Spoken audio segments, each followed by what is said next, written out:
Just an ordinary wall. Nothing to see here.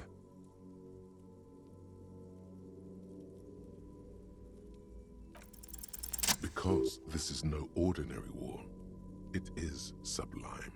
Look at it. The shadows, the colors.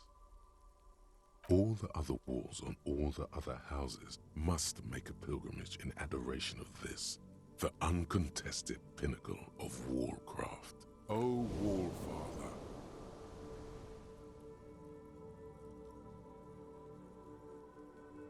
Huh? He sounds tired of it all. You already have the heavy fuel oil to use as paint. It's red. And Cindy the Skull has a paintbrush. Sure. If you must.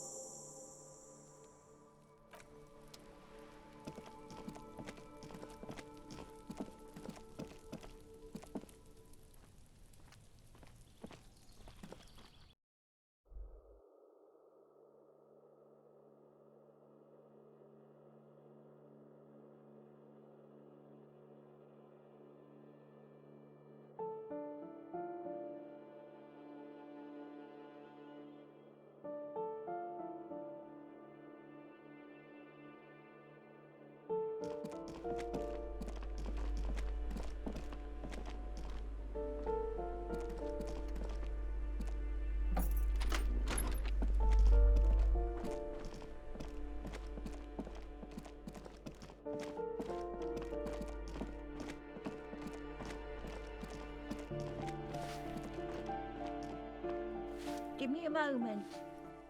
It's about Victor, isn't it? It's always about Victor with her. You'll find...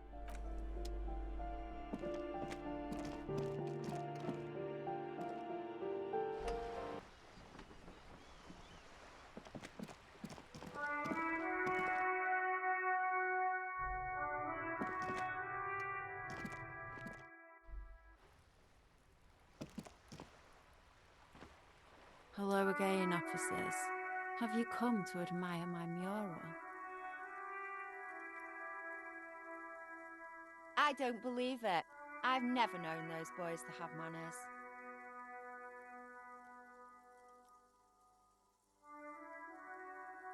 Figures. All of you are liars. They're such sweet boys though, aren't they? My sweet, sweet wannabe skulls. Fat chance. But you can still do your part to revitalize the neighbor. She throws you a conspiratorial glance, then Have you noticed the quiet? Every so often, you might hear a gunshot pierce the air. This place is a sepulchre. We'll paint it red. We bring the raucous. You bring the siren. She's making a valiant effort to come off as a nihilist, but she's really just an angry little commie. No wonder she was talking about the streets flowing red. That's... You got me, pig shit. I don't make for a very good skull. I like animals too much. Simians and pigs. But I'm still gonna write some damn good graffiti-o on this wall.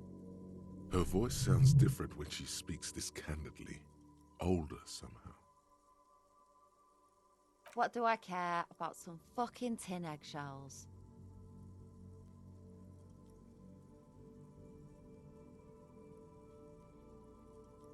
Oh, all right, Piggy. I'll give you this one. I saw a little girl in the fishing village running around with military grade. Could that girl have been little Lily? It's not a bad place to start. Could have been her. Small kid with giant white armored. There weren't any other small girls in the village. What for?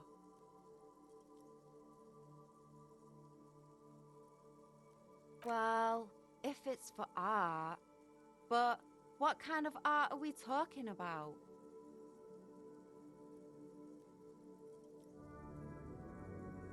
Sounds like you're just about to live out your self-pity, not make a statement. I can't have shit art on my conscience.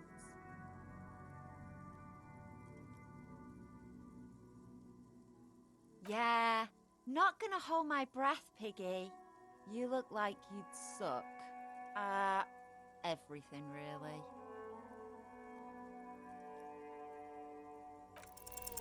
They do say the painter always paints his own portrait. That's pretty fucked up. Even for you, Piggo.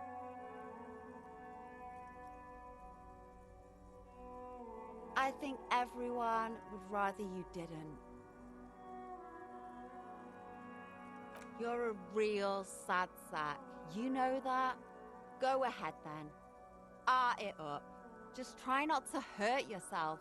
Sure, anytime. Us shit artists have to help one another. Besides, The right idea is not coming to her. It's excruciating. You know what you've got in that fuel canister you scavenged from your Kanema? Red-dyed heavy fuel oil, paint and a brush. You're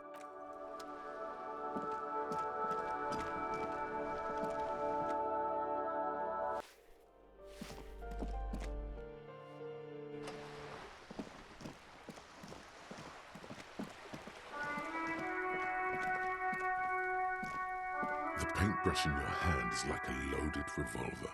What will it be, Desperado? Quite a few things come to mind.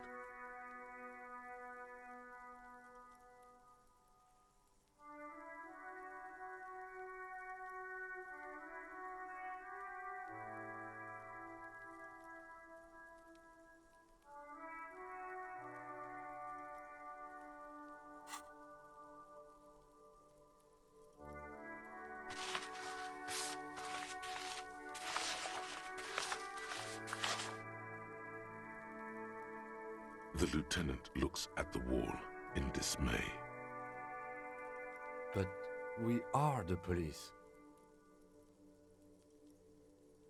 The lieutenant raises his eyebrows, then sighs.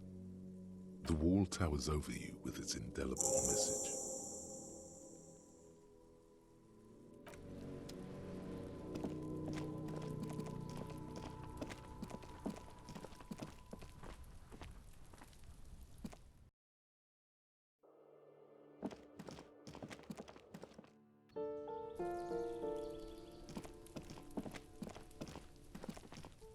A weathered brown door.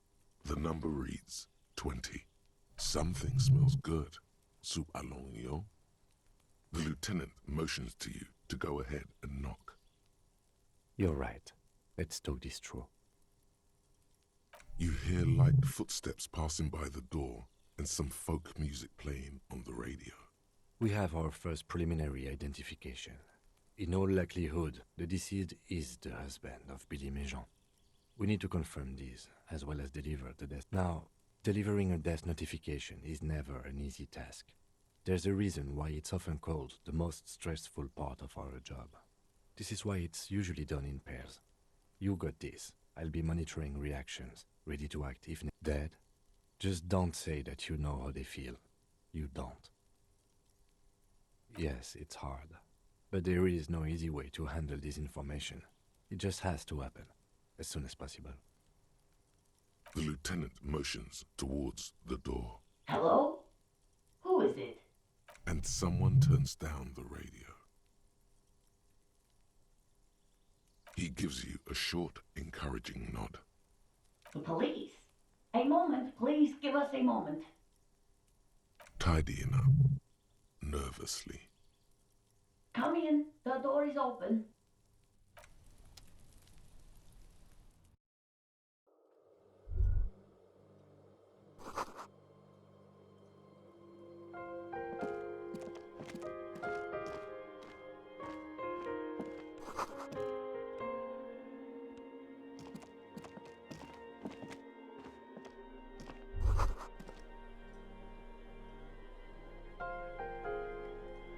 It's you from the book stand. Did you come to bring my cockatoo back? I don't think I introduced myself properly. I'm Billy. Would you like something to drink? The lieutenant has taken off his foggy glasses and is busy cleaning them in his handkerchief for now. You're on your own here. Condensation. from stepping inside.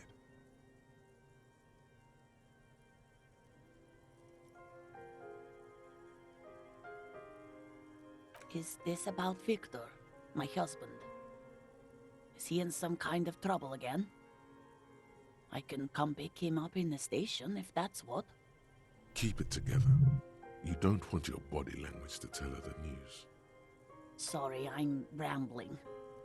It's just that Victor often gets into all kinds of trouble. So, how can I help you? How about some small talk before you break the news?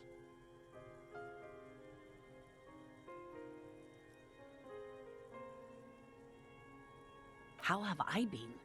You're not here to discuss me. Can't write a scene without knowing the actors. Ask more.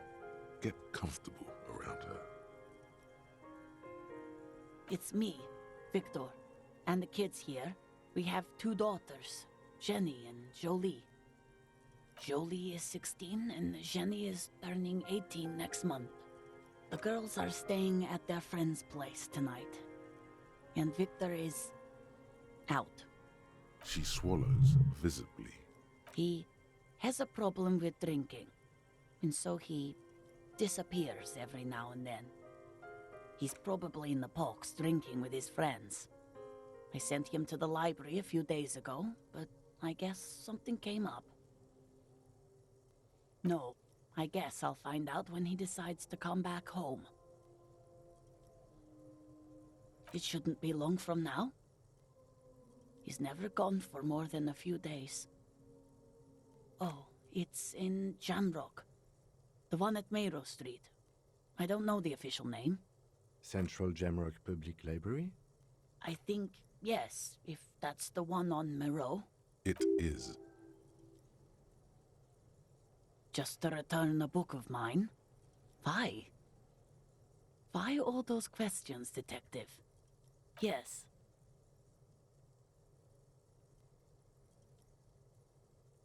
His old leather jacket. It's just your average brown leather jacket, but he bought it as a teenager, so yes. The lining is hand-sewn, it's blue. I tried to make the thing more weatherproof since he's running around with it in the middle of winter. She folds her. Here it comes.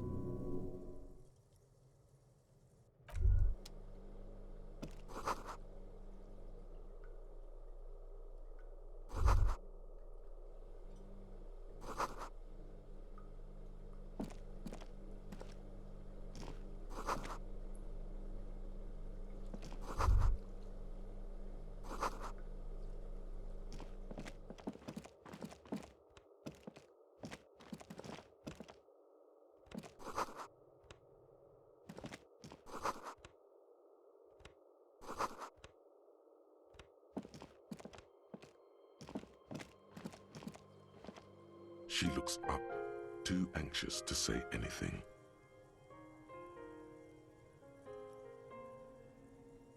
People got to eat? What is this about? Why are you suddenly asking me about my cooking?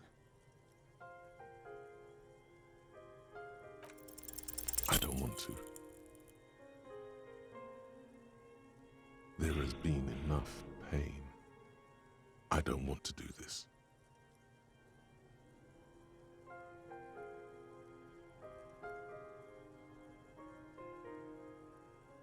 Do what? Officer, Too late. You ruined it. Just say. Excuse me? What? What did you say? She's in pain. She's in so much pain. And so are you. we are very sorry to inform you, but your husband, Victor Méjean, was found dead this morning on the... Oh. Oh. But he was just... I understand that this comes as a huge shock. I want you to know that me and my partner are here for you if you have any questions. What happened to him? Tell me. And you just found him there? Like, how long had he been there?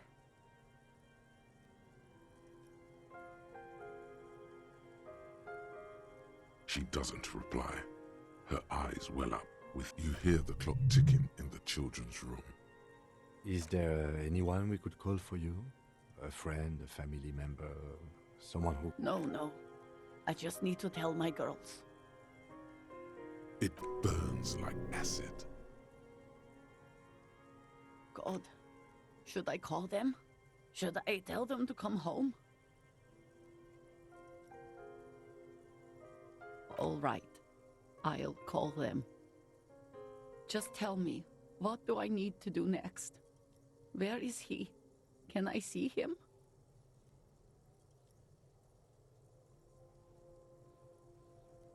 And who should I... He was taken to the city morgue. The local coroner will be contacting you shortly to arrange the funeral. Here's his number. Is there anything else that the RCM... No, I'll call you if something comes up. I'm still a bit...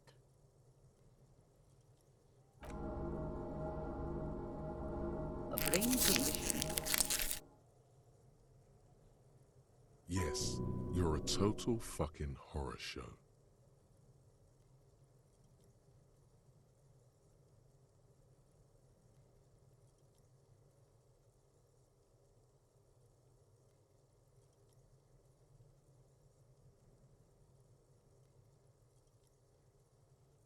Yes, that's what happened to Victor, too. Apologies. My partner did not mean to make light of the situation. Again, if there's anything we could do for you, then don't... She just nods, distant and inconsolable. I'll take it from here. Thank you. We should step outside and talk.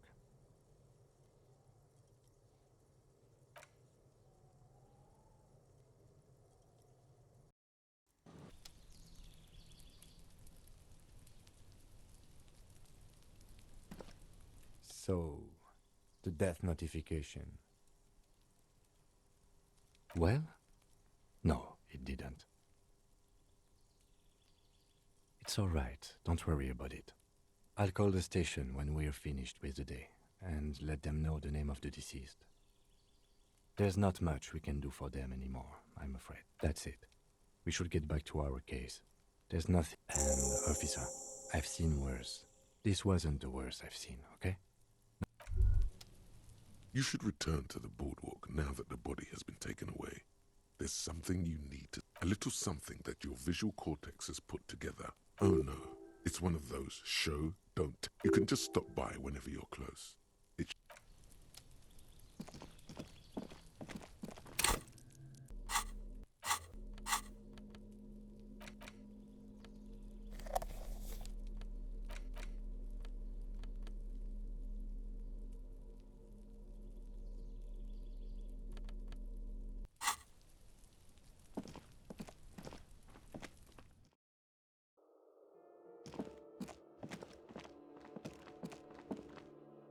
Yes?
Hello, mister. Oh, I had gloves. Very big ones. Heavy. too. Where did you get these gloves? Found them when Lemmy and I were playing hide and seek. In an empty house. Where no one lives. I hid them. The twins were gonna take them. They're stupid. We are going to need those gloves. It's for important police business. Oh. They're in my sandcastle. Behind our house. Under sand. You can break the castle. It's not very good. Bye!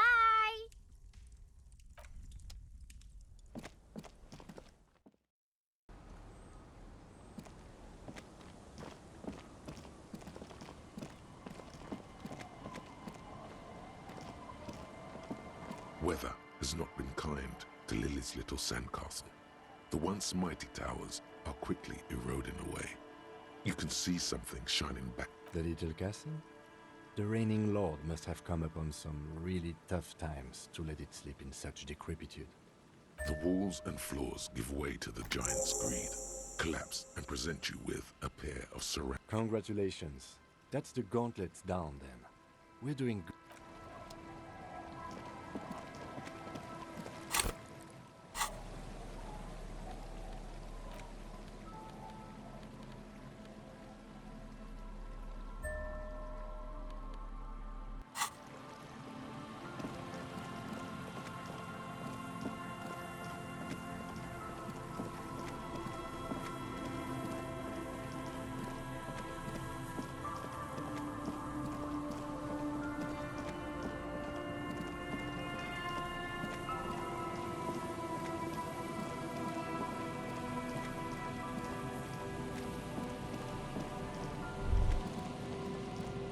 The cold sea breeze stings your face as you step on the boardwalk. The body is gone, but something still lingers in the air. A luminous wheel of pleasure, and all things bright.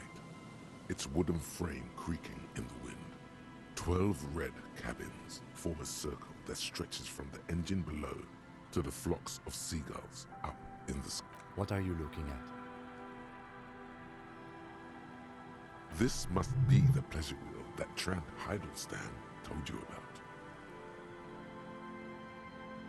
The little wooden gondolas dangle in the wind, their seats empty and floors littered with old ice cream papers and discarded tickets. A seabird has made a nest in one of the cabins, but even this looks abandoned. A remnant from a spring some 50-odd years ago. The pleasure wheel stands still on the boardwalk. It's 12 red cabins. There's a ticket office made out of an old gondola. Its wooden frame, the same shade of red as the ones above. A sign mounted on its side declares, the pleasure wheel stands still on the boardwalk. It's 12 red cabins suspended in the air. The what now?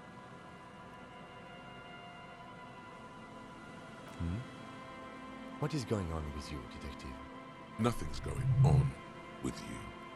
Everything is perfectly fine. We're just here to look at the pleasure wheel. I'm not sure what got you on this pleasure wheel kick, but I'm not going to ask any more about it. We should get going. It's getting cold just standing here. The pleasure wheel stands still on the boardwalk. It's 12 red. Some waves come crashing against the boardwalk.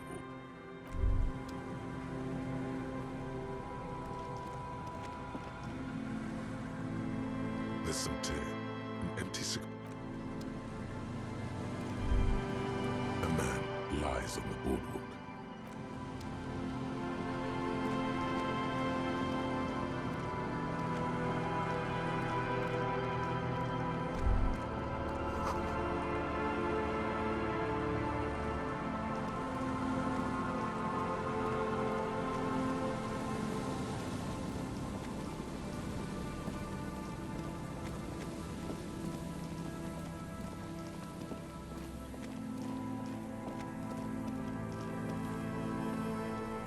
A metal payphone under a yellow plastic dome.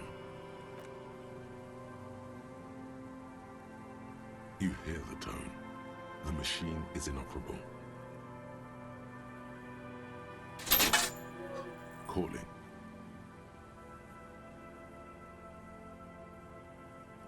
Still calling. This feels wrong. Should you be doing this? End of tone. Someone. Pierre, is that you, Pierre?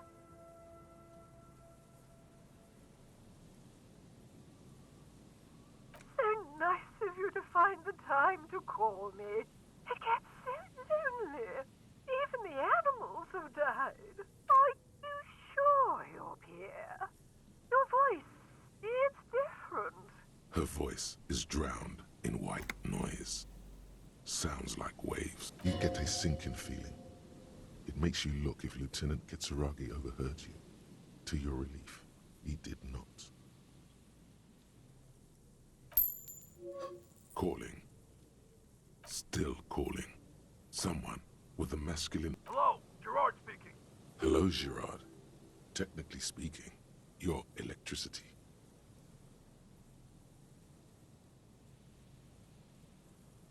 No, but I got a feeling I'll kick your ass is gonna make an appearance if you... Phone hang. Disconnect tone.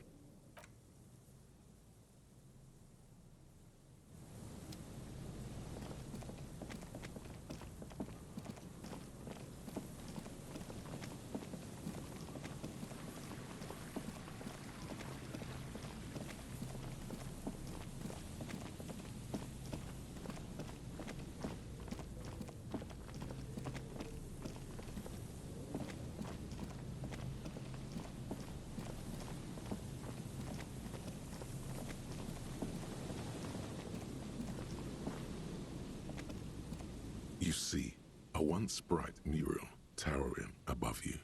The signage has peeled off over the years, but you can still make out a slogan used to intertwine with the loops a long time ago.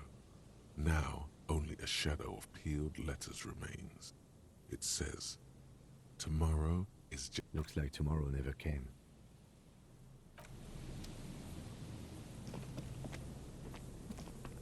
And Mikhail noticed the windows, especially with how there are no windows on the south side.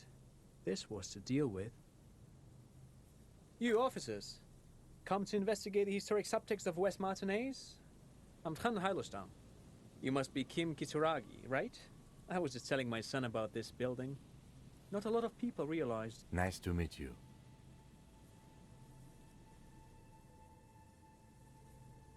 Yes, hypertext. Young Carp, and the collection of cultural hyperlinks. Oh yes, so Mikhail. They had to deal with monitor glare, especially in the summer. They still had vector monitors back then. That was 49 years ago. No, I can't say that we've met before, but I've heard of Kim, of course. Mikhail, say hi to the officers. Mikhail's a little tired today. We spent all night trying to run Orbis on his radio computer. Have you heard of it? It's a programming language used in Grad. Quite tricky, but he wanted to play this Grad-made adventure program. The man speaks in the artificial cadence of a professor, or someone who's been on too many radio shows.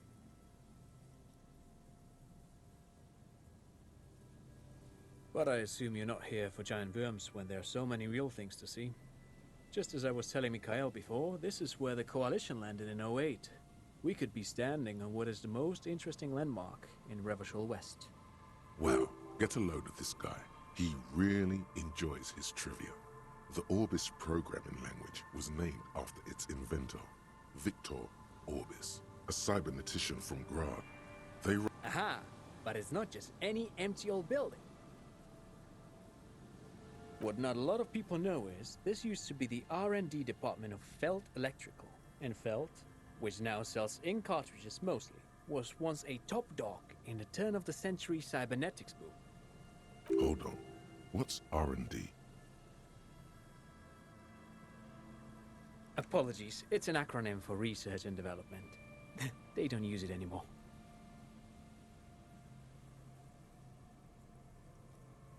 You're probably more familiar with RTD. Mea culpa. You are not familiar with that one either. This man is a bookhead. It looks old and weathered, with seagulls picking apart its stone and metal carcass. Bushy undergrowth has taken hold of the collapsed rooftop.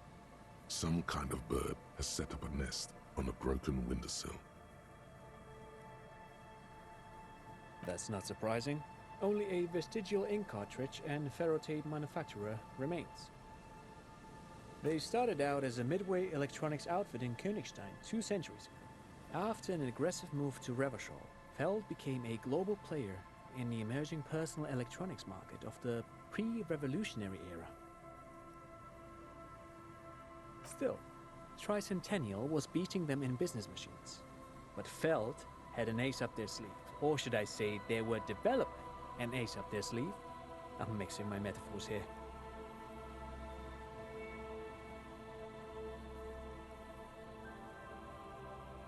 It was here in Martinez, possibly in this very building, that they developed prototypes for a tape computer.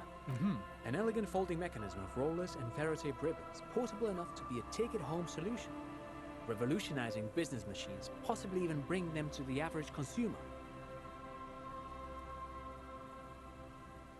Which is a feat of engineering even today's giants, Rehm, ICN and ZAM, haven't achieved yet. He assumes something like a combat stance, facing the wind. Indeed. What? The revolution! Unfortunately, their moonshot project never made it to the market. Feld's move to Revachol backfired. The revolutionary government liquefied their assets and expropriated those very advanced prototypes, possibly from this very building, or one of the adjacent ruins. All of this was built by Feld, even the boardwalk. Wild Pines built Martinez proper as a resort for their middle management. Feld built this side of town for R&D. Yes, they even built a pleasure wheel, but that got destroyed in the war. A pleasure wheel? Yes, to lure in their star engineers. This part of Martinez was nothing but reeds before Feld arrived. They had to make the prospect of living here attractive. It was supposed to become a global center for innovation in cybernetics. He means that the boys got shot by the communists. The boys were bourgeois.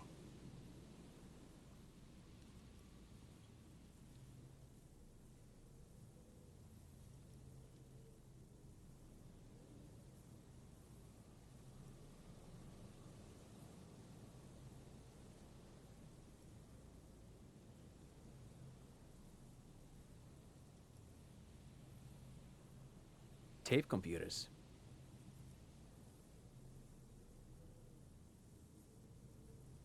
They used them for military communications, but also to write and send out press releases, the most notorious example being Le Décret de Mars. What's the Mars Decree?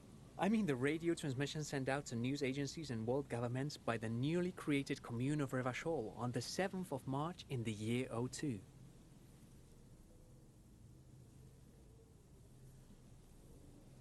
A short-lived legislative foundation for a short-lived utopia. It's a beautiful piece of text, actually. A singer-songwriter I know, Charette, called it a love poem to Revachol on her political concept album, Bon Baiser dans ce Lind. You should read it. Every local library in Revachol stocks a copy of the decree. I tried to get Mikhail to memorize it. Tried to. Someone was much too interested in worms to be paying any attention. The kid takes a peek at the green and silver worm on the cover of the book, already forgetting about this part of the discussion. Actually, no one knows. No one even knows what a computer made entirely of tape would look like. But word has it, they were very elegant, exquisite, alien-looking turn-of-the-century hardware. Buckle up. 10 years ago, I did a little freelancing, I guess you could say. I was a special consultant for an exhibition at the Womty Dumpty Dum Center in Vredefort, Oranje. It raised the same questions, and we had lengthy discussions with Paul Ockerman, who was head curator at the time. This was before the twins keep... Wait, did he just say Womty Dumpty Dum Center?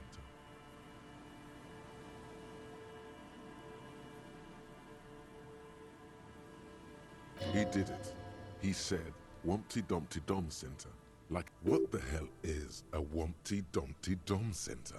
And who the hell are Keith and Guy Joost? The Wumpty Dumpty Dum Center for Contemporary Art. The exhibition itself drew on Lagerman's notion of memory, and so there were some parallels. That's why the head curator, Paul Ockerman, chose to...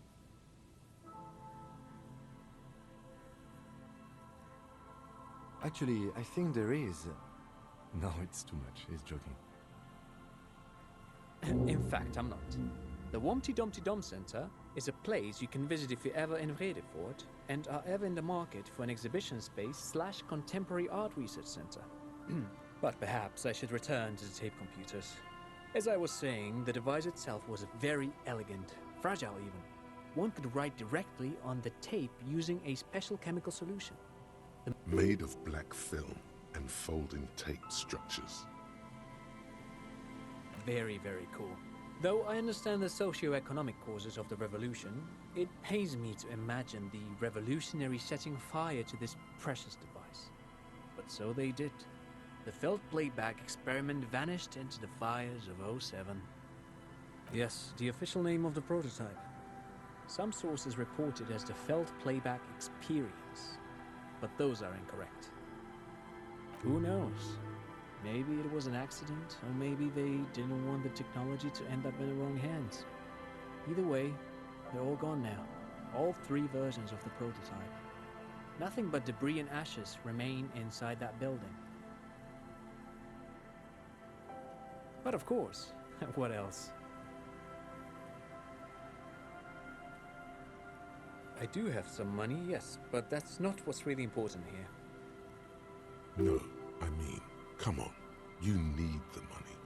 If it's not a thing, he can give you some. Oh no, I don't have it on me, officer. I was talking in more general terms. I'm just spending time with my kid here, showing him around the lesser-known parts of our hometown.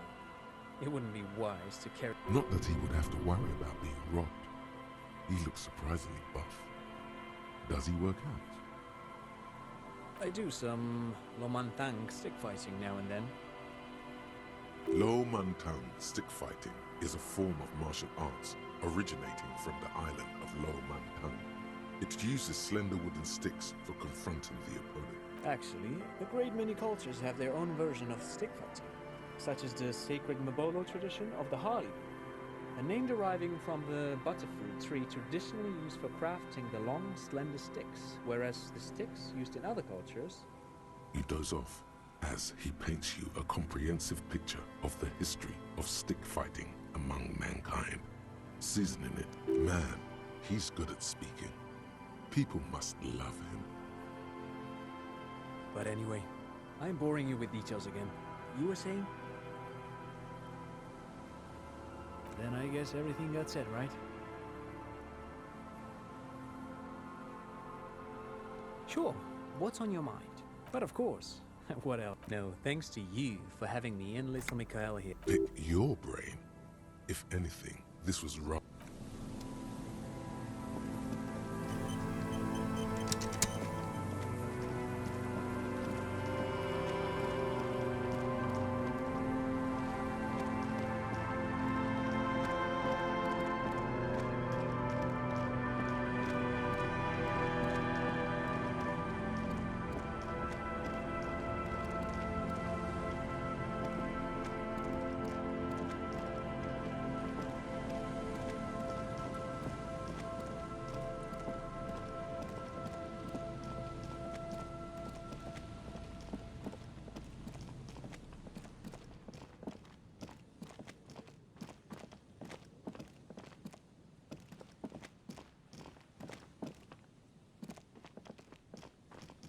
A scattering of bullet holes is spread across the cracked wall, reaching from one corner to the other. A row of ghostly shades stand facing the wall. There are many of them, a dozen at least, their heads lowered and eyes blindfolded. It's quiet, no sound, no movement. 10 meters away, Other shades are lined up in an orderly manner, automatic rifles primed. A gust of wind blows by. The coats of the firing squad flap slowly in the breeze. A single person stands on the side. Snowflakes fall on the wooden planks and the surrounding sand dunes, covering the land with the white of innocence. A long time has passed since the moment of this fusillading. Rain and brine have since washed all the abundance of bullet holes leads to two options. Either an inordinate amount of executions were performed here, or they did not use a conscience round, where only one soldier has the loaded rifle. Looks like this was a mass execution with everyone fully armed. A host of men, probably in everyday clothes, ragged from the conflict and covered in dust. They were not sitting, a common practice for executions in some nations, as demonstrated by the height level of the bullet holes. They stand, facing the wall. It's impossible to discern any details about their personality or background. 7 men in combat uniforms and dark coats, holding automatic rifles aimed at the people. Soldiers from some side, but from which one? The commandant, the one who gives the order. Machine gun fire crackling through the air. The lights of the muzzle flashes dancing on his face. I don't know. I don't know who died here, lined up beside that horrible wall. It could have been any of the parties involved in the revolution. Perhaps the ones executed here were the loyalist conservatives, killed by the communists at the start of the Civil War. Or it could have been the communists, put to death during the last stretch of the conflict by the coalition forces. Remember what Trent Heidelstein said about Veld? Another likely scenario. Or maybe...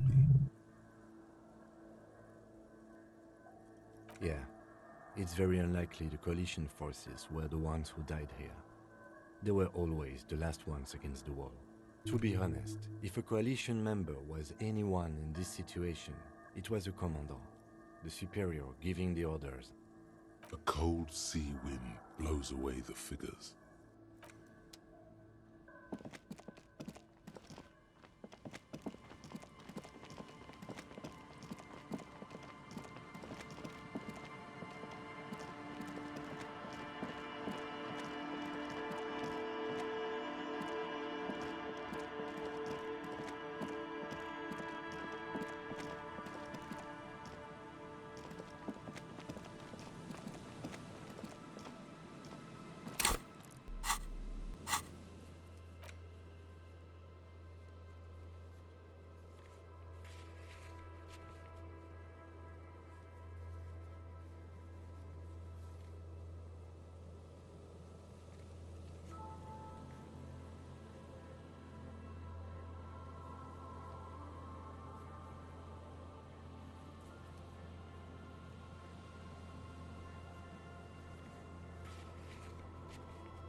Kuno saw you wield that can. Sweet graffito action pig. Kuno likes that delinquent shit.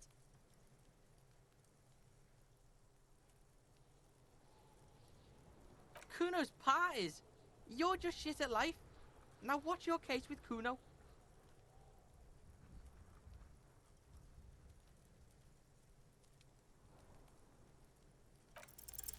What's going on? He's an ungovernable youth on your crime scene, throwing around incendiary language, trying to push your buttons. No! You told him about it and now he knows your name! The prospect of Kuno turning lame is physically painful for her. The city's not fucking lame. You are lame. Kuno's tired of defending Rage City from... And fuck you too, putting Kuno on the spot like that. Kuno doesn't need to fucking explain his shit. Kuno's king. He rules here. Explain himself? As if explaining some kind of work? Some kind of avant-garde work way ahead of its time. You must get to the bottom of this one of these days. Sadly, it's unlikely to happen today. Kuno does...